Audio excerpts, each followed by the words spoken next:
Good evening friends. आज जो हम लोग वीडियो करेंगे, चैप्टर करेंगे, that is called classification of cost and cost sheet. Okay, तो chapter name is classification of cost and cost sheet. तो ये जनरली जो है वो कॉस्टिंग से रिलेटेड है, सब्जेक्ट जो है कॉस्टिंग उससे। अब हम जो चीज करेंगे that is statement of cost. इसमें कॉस्ट का क्लासिफिकेशन कैसे करता है इसको हम लोग डिस्कस करेंगे। Okay, so cost can be classified into the direct costs and the indirect cost. तो first of all we will do the direct cost. तो इसमें क्या आता है, सबसे पहले रॉ मटेरियल्स कंज्यूम्ड। ठीक है, ये पहला हेडिंग होता है। इसमें कैसे करते हैं, ओपनिंग स्टॉक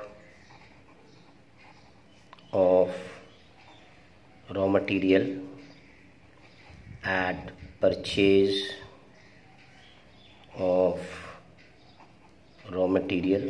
ठीक है, तो ओपनिंग स्टॉक जो है रॉ मटेरियल जो परचेज किया वो है, प्लस एक्सपेंसेस incidental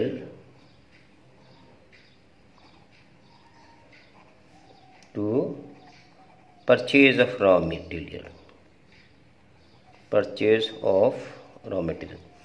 तो इसमें जैसे कैरेज वगैरह है या फिर और कोई ड्यूटीज़ है जो आपने परचेज से पे किया है वो सब ऐड करते हैं। और लास्ट में है माइनस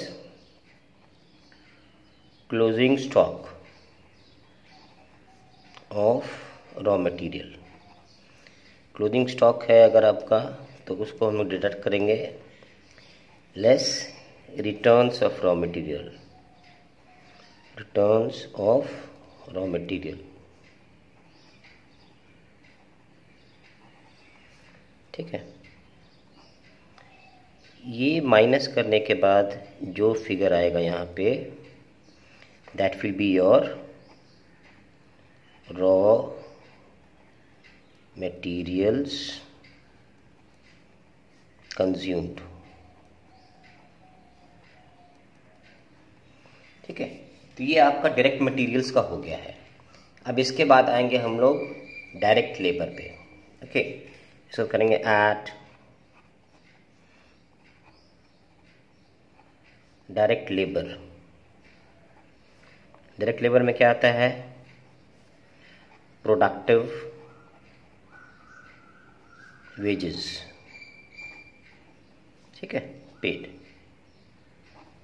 जो प्रोडक्टिव वेजेस है वो उसमें हम लोग ऐड कर देते हैं। ठीक है, ये हो गया डायरेक्ट लेबर। अब इसका हम लोग ऐड करेंगे एट डायरेक्ट एक्सपेंसेस। इसमें क्या आ जाएगा, ठीक है, रॉयल्टी पेड, फिर रॉयल्टी पेड क्या जाएगा तुम्हारा, मान लो स्पेशल चार्जेस, फिर है कॉस्ट ऑफ डाइस। डाइस हो गया जो सांचा, जिसमें जो शेप आप लोग तैयार करते हो किसी भी चीज़ का, तो हो गया कॉस्ट ऑफ डाइस। और इसके बाद जो है चार्जेबल एक्सपेंसेस। ठीक है, ये सारे आ जाएंगे आपके डायरेक्ट एक्सपेंसेस में। डायरेक्ट एक्सपेंसेस में सब जुड़ जाएगा इसमें। इनको जोड़ के यहाँ पे डाल देंगे। अभी जितने भी डायरेक्ट एक्सपेंसेस हैं इनको जोड़ देंगे, डायरेक्ट मटेरियल, डायरेक्ट लेबर और डायरेक्ट एक्सपेंसेस। ये जो फिगर आएगा यहाँ पे, this will be your prime cost. ठीक है, ये हो गया आपका प्राइम कॉस्ट। अब इसके बाद हम लोग ऐड करेंगे एट फैक्ट्री ओवरहेड।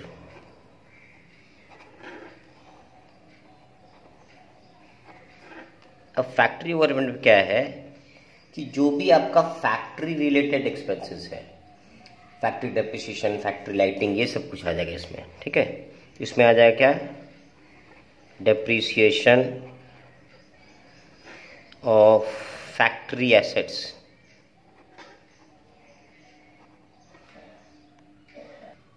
ठीक है, उसके बाद फैक्ट्री रेंट एंड रेट्स। ठीक है, फैक्ट्री एक्सपेंसेस। क्लियर। तो ये सारे जो भी फैक्ट्री के जो एक्सपेंसेस हैं वो इसमें ऐड हो जाएगा, इसमें बाहर आ जाएगा। इसके बाद है adjustment of work in progress. Work in progress. तो वर्क इन प्रोग्रेस क्या होता है, सेमी फिनिश्ड गुड्स, अर्ध निर्मित सामान जो होते हैं, अभी तक कंप्लीशन नहीं हुआ है, उसको हम लोग कहते हैं वर्क इन प्रोग्रेस। इसमें क्या करेंगे हम लोग, add opening stock of WIP less closing stock of WIP। Add वाला ऐड करेंगे, लेस वाला ब्रैकेट में रखेंगे, जो भी ज़्यादा होगा उसको बाहर निकाल देंगे। तो प्राइम कॉस्ट, फैक्ट्री एक्सपेंसेस और वर्क इन प्रोग्रेस का एडजस्टमेंट को जो हम लोग जोड़ के पाएंगे, that will be your works cost. Works cost या फैक्ट्री कॉस्ट। क्लियर। ठीक है, तो ये आ गया वर्क्स कॉस्ट या फैक्ट्री कॉस्ट। ठीक है, अब इसमें हम लोग जो भी ऑफिस के खर्चे हैं उसे हम लोग ऐड करेंगे। क्लियर, क्या देंगे, add office and administration overhead. ठीक है, इसमें क्या है कि सारे ऑफिस से रिलेटेड जो भी खर्चे हैं वो आ जाएंगे। इसमें क्या आ जाएगा, डेप्रीशिएशन ऑफ ऑफिस एसेट्स। ठीक है, general expenses relating to administration। ठीक है, तो जो भी ऑफिस से ताल्लुक रखता हुआ जो खर्चा है सब इसमें आ जाएगा। इसमें ऐड करके इसको बाहर निकाल देंगे। ये जोड़ के जो आएगा, मैंने वर्क्स कॉस्ट पे ऑफिस एडमिनिस्ट्रेशन के एक्सपेंसेस जोड़ेंगे, this will be known as cost of production. ठीक है, इसको हम लोग लिखेंगे कॉस्ट ऑफ प्रोडक्शन या COP। ओके, अब इसमें हम लोग ऐड करेंगे एडजस्टमेंट ऑफ फिनिश्ड गुड्स। ठीक है, जो भी फिनिश्ड गुड्स है उसका हम लोग एडजस्टमेंट दिखाएंगे। तो इसमें क्या क्या आ जाएगा, add opening stock of finished goods minus closing stock of finished goods. इसका एडजस्टमेंट करने के बाद बाहर निकाल देंगे। ये जो एडजस्टमेंट करके इसमें जो जुड़ेगा, this will be called cost of goods sold. Clear, इसको हम लोग कहते हैं कॉस्ट ऑफ गुड सोल्ड। अब इसके बाद नेक्स्ट आइटम है दैट इज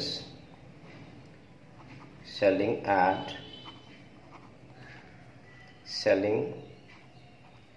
एंड डिस्ट्रीब्यूशन। ठीक है, ओवरहेड। तो इसमें सेलिंग से रिलेटेड जो भी खर्चे हैं, ठीक है, वो सब आ जाएंगे इसमें। जैसे एडवर्टीजमेंट,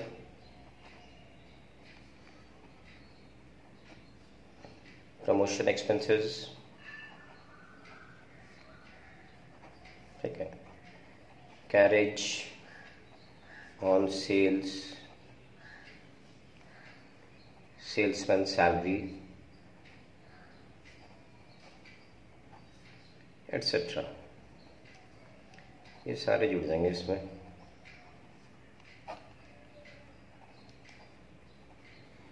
तो ये जो आएगा सेलिंग डिस्ट्रीब्यूशन का जो एक्सपेंस जब जोड़ देंगे, ठीक है, तो ये जब आएगा इसमें,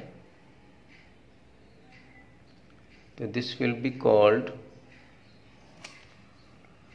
ये जुड़ के जो आएगा यहाँ पे, this will be called cost of sales.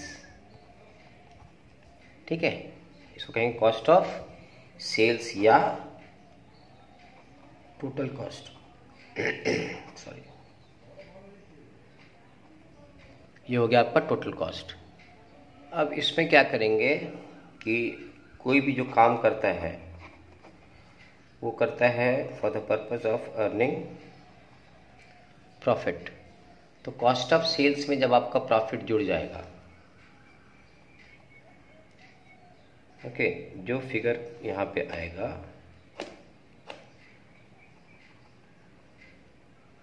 This will be your total sales. ठीक है, so this is the format of statement of cost. पहला जो चैप्टर है कॉस्टिंग का, कॉस्ट शीट, ओके, ये इसका फॉर्मेट है। तो इसके बेसिस पे बहुत सारे चैप्टर्स आएंगे कॉस्ट शीट के लिए। इसके एडिशनल और कुछ फॉर्मूलाज है वो भी कर लेते हैं अपने। वर्क नोट्स क्या है पहला इसमें, cost of production per unit, ये कैसे निकलता है, इसका फॉर्मूला है cost of production divide by number of units produced. ठीक है, ये निकल जाएगा कॉस्ट पर यूनिट। क्लियर, ये हो गया नंबर 1। नंबर 2 क्या है,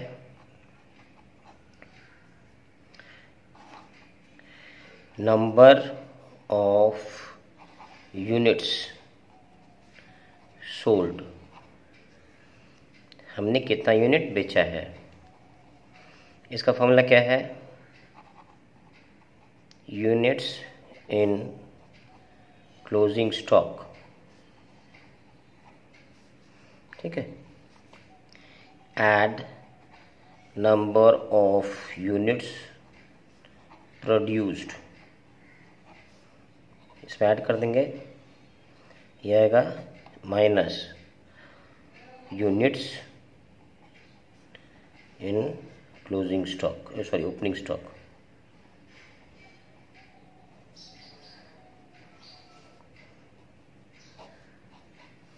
ये आ जाएगा नंबर ऑफ यूनिट्स सोल्ड।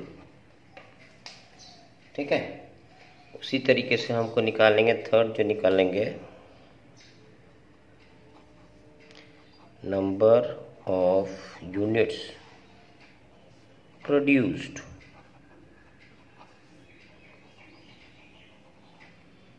ये कैसे निकलेगा, opening stock of opening stock of finished goods at number of finished goods produced, number of finished goods sold.